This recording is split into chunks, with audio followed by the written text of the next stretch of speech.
Tay? O anak, si nanay kasi kahapon pwede umuwi. Ano na kaya nangyari doon? Busy lang yung nanay mo. O siya, may good news ako sa'yo. Malapit na tayong yumaman. Anong ibig sabihin nun, Tay? Basta, hintayin mo na lang. Opo, Tay. Mabibili mo na lahat ng gusto mo, anak. Nasaan na kaya si nanay? The subscriber cannot be Nay, reached. sumagot ka! Please try again later. Anak, may aasikasuhin lang ako para yumaman na tayo. Ikaw munang bantay ng bahay, ha? Tay, si nanay kasi ilang araw nang di umuwi. Wala ka pa rin bang balita sa kanya? Scarlett, di ba sabi ko sa'yo busy ang nanay mo? Babalik din yun, huwag ka mag-alala. Sige na, ha? Kainis, wala na naman signal. Kailangan ko tawagan si nanay. Naku, Mare, tigilan mo na ako, ha? Scarlett? Aling Rosa? Bakit po? Bakit nandito ka? Hindi ba dapat nasa burol ka ng nanay mo? Burol? Nagjo-joke ka ata, tita. Buhay pa yung nanay ko. Kakagaling ko lang dun eh. O eto, hindi ba't nanay mo yung nakaiga dyan sa kabaong? Scarlett, anong ginagawa mo dito sa labas? Tay, explain mo to! Bakit nakaburol si nanay, ha? Kaya siguro hindi siya umuwi ng ilang araw? Nay, ang taas ng grades ko, oh. Congrats. Kain tayo sa labas, Nay. Sabi niyo, pag mataas grades ko, kakain tayo. Wala akong time, anak. Nay, nagugutom po ako. Anak, may ginagawa ko. Nay, di po ba kayo magluluto? Ano ba yung anak? Ang tanda mo na, di mo pa rin kaya magluto para sa sarili mo? Kita mo ang dami kong ginagawa dito? Storbo to. Sige po, Nay. Ako na lang po magluluto. Mari! Oh, Mari, ba't parang takot ka? Ang dami na kasi nawawalang bata sa barangay natin. Yung kapitbahay natin, 4 na araw na nawawala yung anak niya. Baka naman nag-away lang sila tapos lumayas yung anak niya. Basta ikaw, Scarlett, palagi kang mag-iingat, ha? Sige po, tita. Masyado ko nagpapaniwala sa fake news, Mari. Nay, tignan niyo po yung drawing ko, oh. Ang ganda, anak. Di mo pa naman nakita, eh. Nay, punta po kayo sa school bukas. Kakanta po ako sa stage. Oo, sige anak. Pupunta ako pag may free time ako. Talaga, Nay? Yay! Uy, Mare, kakanta anak mo ngayon. Hindi ka ba pupunta?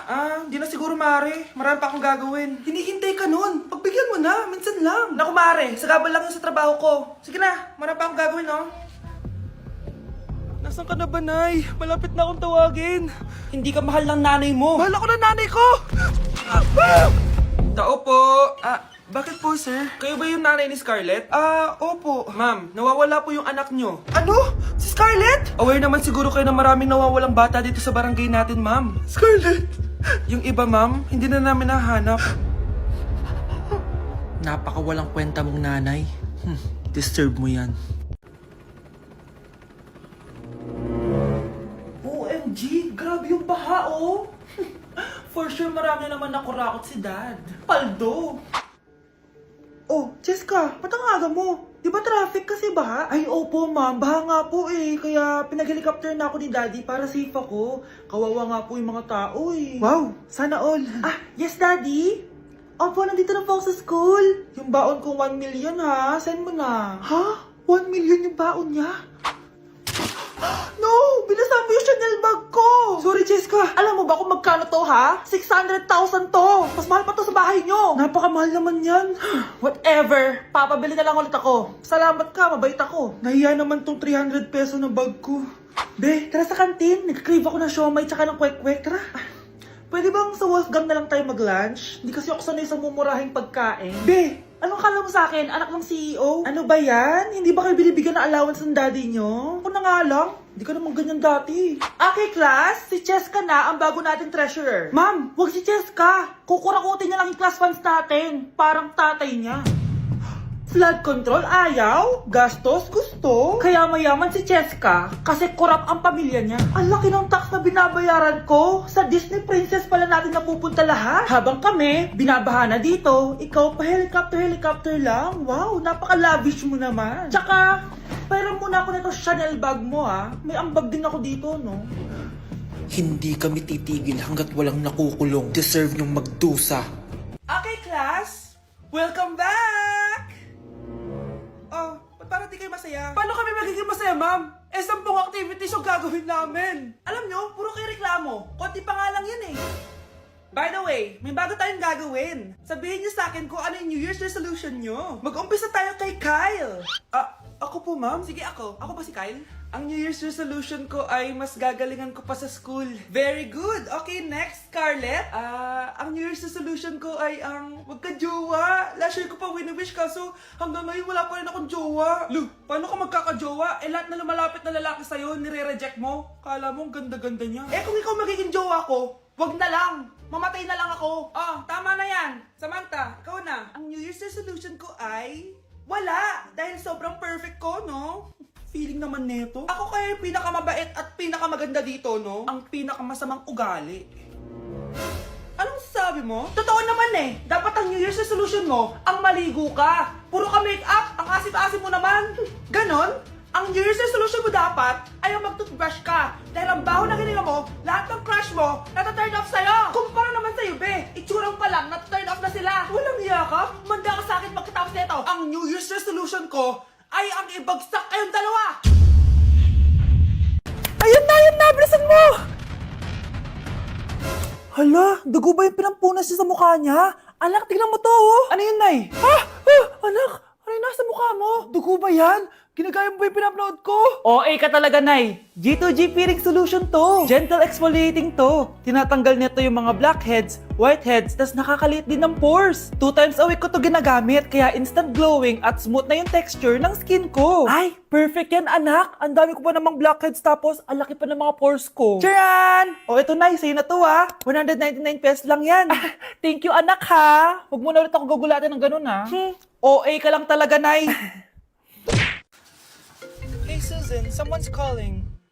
Hello anak, kamusta na kayo dyan? Padala ka ng 10,000 ha, dahil wala na kaming baon ng mga kapatid ko. Anak, pasensya ka na, di mo na ako makakapagpadala ngayon. Di ba pumunta ka dyan para sa amin? Wala ka naman palang kwenta eh.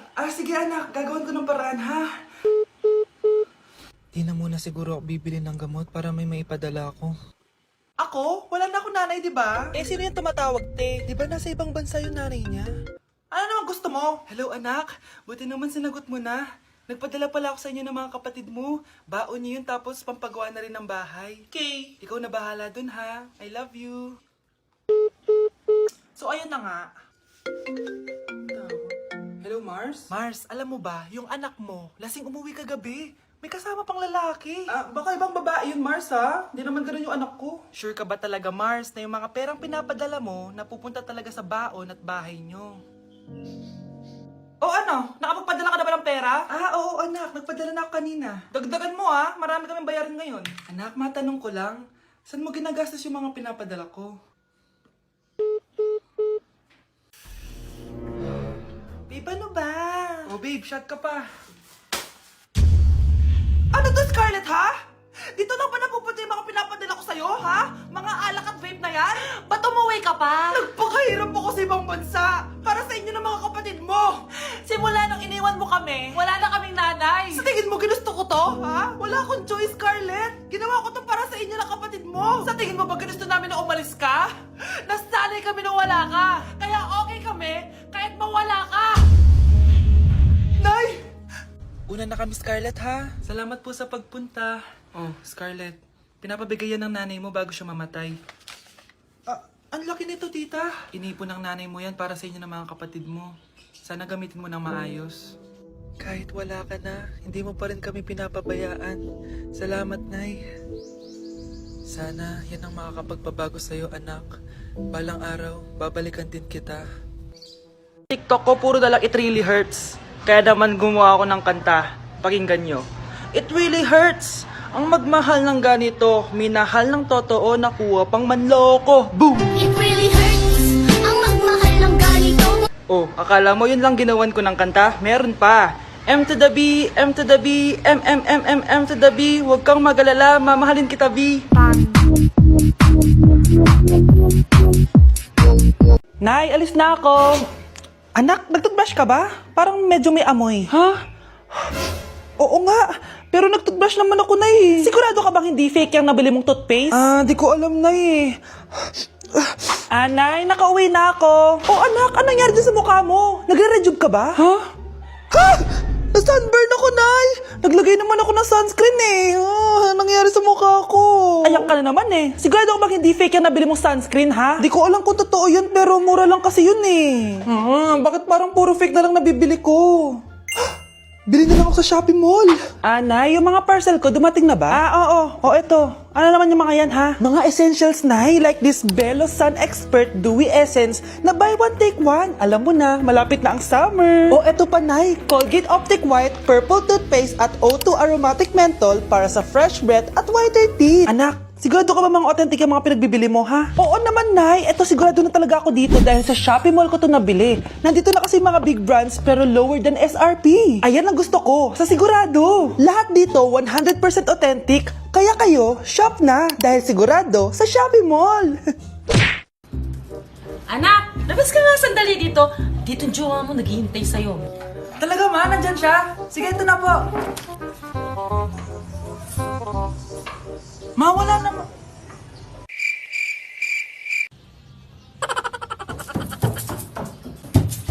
Ma! O anak, ba't nandyan ka?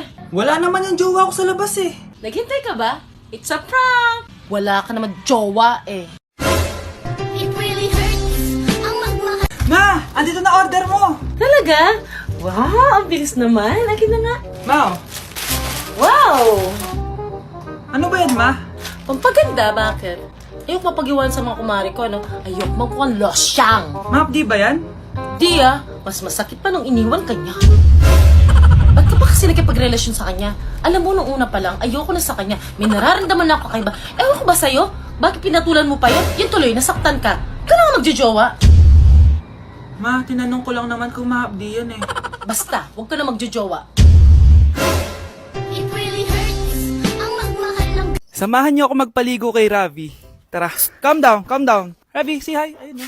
So, alam niya na yung spot niya kung saan siya maliligo. Binabasa ko muna siya para kapag sinampo ko siya, mabula na. Come here, boy. Oh. Ayun, ganyan lang siya. Like that. So guys, si Ravi lang yung dog na nagstay sa amin kasi yung previous namin dogs, yung isa poodle and then yung isa yung shih tzu.